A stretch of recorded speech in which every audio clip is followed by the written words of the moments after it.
Hello, this is Christina Wallace, and today is the day for us to mix some interesting in-between colors. I hope you're ready for it, and let's get started.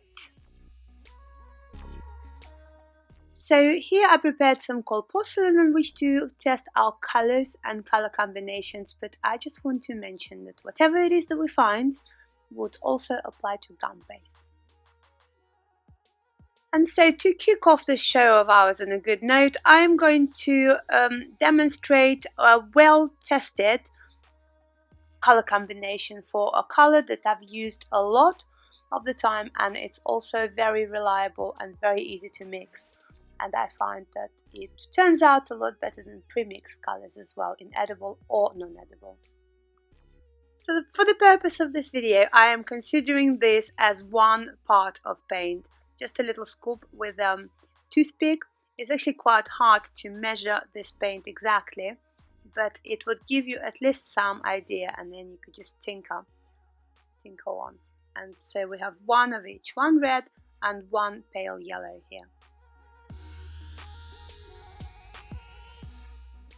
So here I'm going to show you me applying the colors to the cold porcelain in real time, and I'm going to kind of speed it up throughout the video with each test, so this video doesn't take an hour. But yeah, this is just to show you how judging how much paint goes on each blob of cold porcelain, because although in the ideal world the amount of paint on each stick should be the same, it doesn't always prove to be the case. So you just have to judge and be careful, especially if you're keeping track of what shade you like, and yeah, try to be mindful. But this is a very easy color to mix. As you see, it's now ready. Comparing it to white, I hope that my camera is picking up on it. And yeah, I'm trying to make it slightly less yellow here, and obviously it depends what you want to do with it. But yeah, lighter colors, as a rule, they tend to be a lot easier to mix. And as I always say, if you follow this video and something that comes out is not exactly the shade that you want, you know, use your common sense, use your initiative, and go with your own gut feeling and with your own taste. Okay, so this is another beautiful, in my opinion, and easy to mix color. I'm using the guide that I've gotten out of Pinterest. I'm going to try to link up some information in the description. But yes, very easy. Basically, it's just a variety of orange, but you need to manipulate your yellows and your reds so that you get the right color. And I'm not sure what the proportion here ended up to be, because I kept kind of going back and forth with it. So it's not exactly the proportion that the chart in the beginning suggested. So what I suggest you do is thread carefully and add a little bit of yellow and a little bit of red at a time, until you kind of like what happened.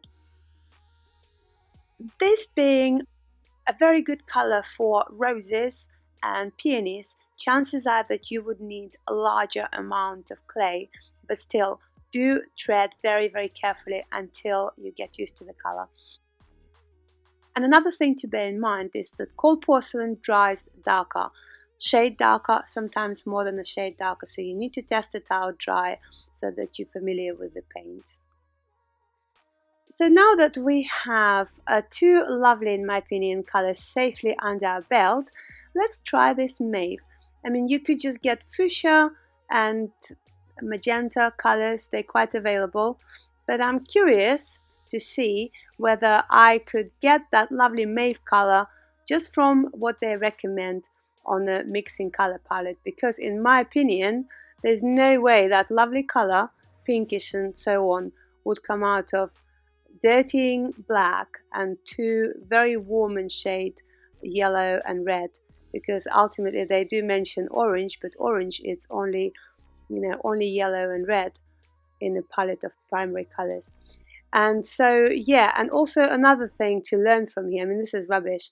The black just kills everything. One measure of black, it's not one measure, it's probably tenths of a measure. So yeah, just something to learn from that mix.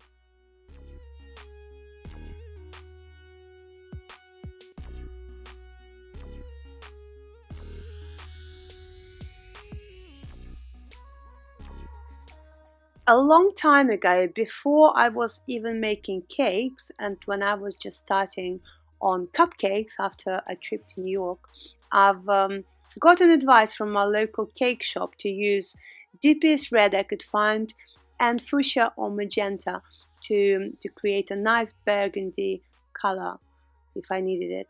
And that really worked for me when I was working with gumpaste.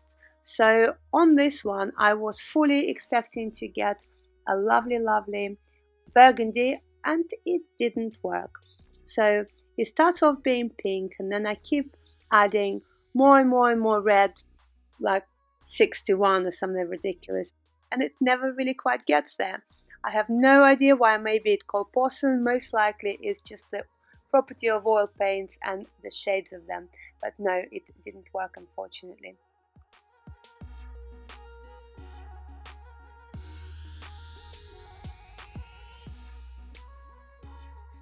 What we did get was this, and it's a really pretty color actually, even for just a base without covering it with any other color. It's a pretty color, but not the one we need. We're going to keep it and carry on.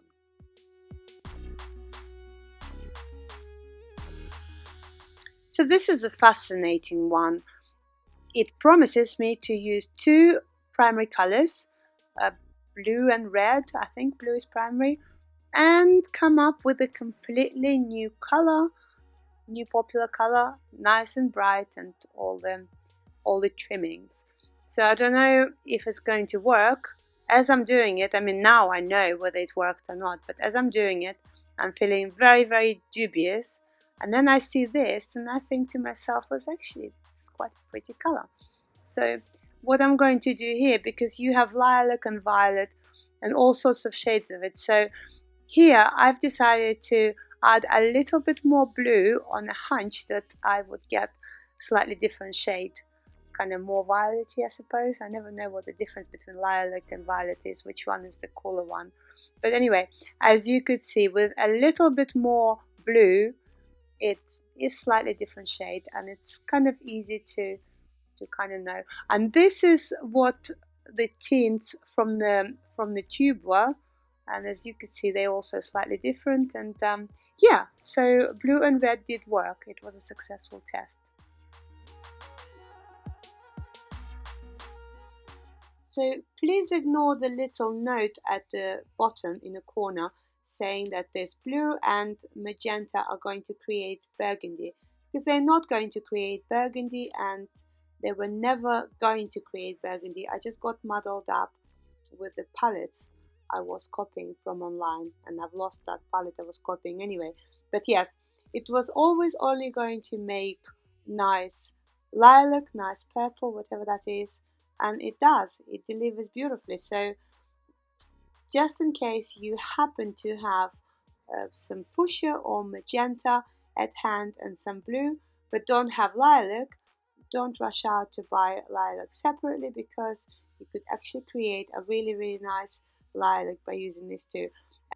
Also, I found that if buying sugar flare or some other lilac, edible lilac, it's always hit and miss, and some readily mixed lilac is horrible. So actually, if you use gum paste, try mixing these 2 colors and see if you can come up with a lovely lilac of your own without, purchasing it separately. And now I'm going to add loads and loads of red into our little freshly made lilac, and see if we could make burgundy. And it kind of works, but not beautifully. Look, it's like 1 to 6, and it's still not 100% burgundy, but yeah, see, we just keep trying and trying. So let's just get distracted and do something else. Now I have made another little mistake. This is what happens when you record YouTube videos in the middle of the night. I've done it yesterday, last minute thing. Anyway, so here for some reason I got the wrong end of the stick yet again, and I thought that these two colors, black and yellow, were going to make me brown, but actually they were never going to make me brown, and instead it creates a really nice shade of kind of sapphire, I think, green, except here I'm expecting brown, and I'm just laughing to myself thinking, yeah, brown, never. So anyway, so bear in mind, yellow and black creates a nice green, just like here in this palette, just as promised. And now we're going to do brown.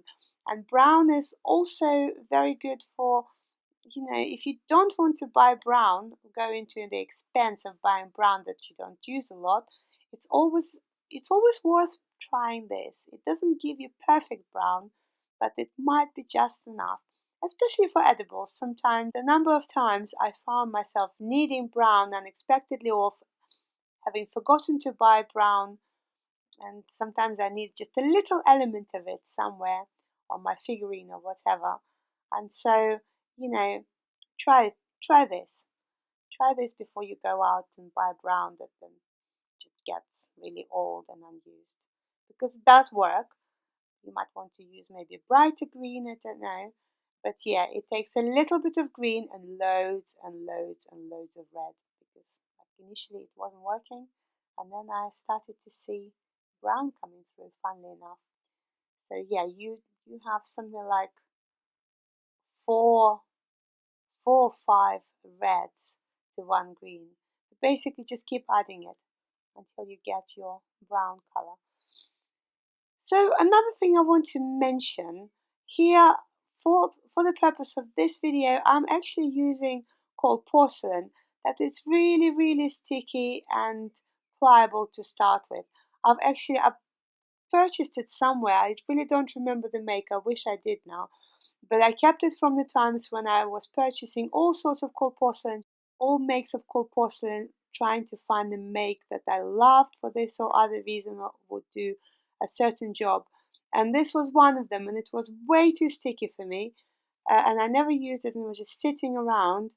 And now I found that for this it's perfect. But beware, with your usual normal COLD Porcelain that you use and it works for other things, you might find that the more color you add, the less pliable and less workable it's going to be.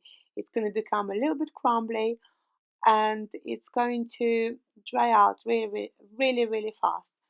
So it's not to say that you shouldn't use it, but just use it, just don't over mix, because you might just ruin it. So yeah, here we go. So I have 4 or 5 reds to one green to create brown.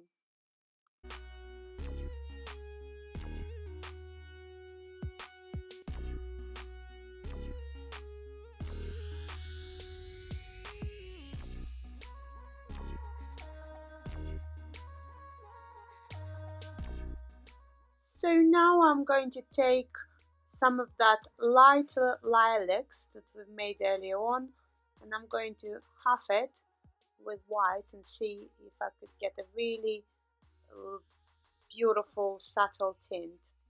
And as it turns out, halving it really didn't make much difference. It wasn't all that. Wasn't all that. But I would say take a little bit, maybe a little bit of the color, and add it to white, and maybe then you would get a really gentle tint. I don't know, it's up to you, but bear in mind it dries darker as well. And so here I wanted to see what would happen if I mix lilac and yellow. Nothing good happened, so don't mix it, don't mix those two. And finally I am just going to try again one more time to get that burgundy. And so just following my kind of gut instinct here, I'm taking lilac and I'm just going to pump it up with red again and see if I get anywhere near decent with it. And yeah, loads of red. Even if I do get somewhere decent with it, it's going to be very, very hard to work with COLD Porcelain. It's going to be crumbly, it's going to be hard to roll thin. Yeah, nice color. hard to work with. I've done it before, and yeah, you need to really be persistent and quite experienced really to work with over-dried, over-colored cold porcelain. And this is it. This is all I wanted to cover for today. I hope you found it amusing and interesting and at least partially useful to yourself. I imagine if this is the video you watched this far, you're probably already subscribed, but if you're not, we're obsessing over cold porcelain and other handmade flowers on this channel, so be sure to subscribe and be sure to like the videos that you actually like, share them on your social media and so on and so forth, and I will see you next week with a new tutorial. Bye bye for now.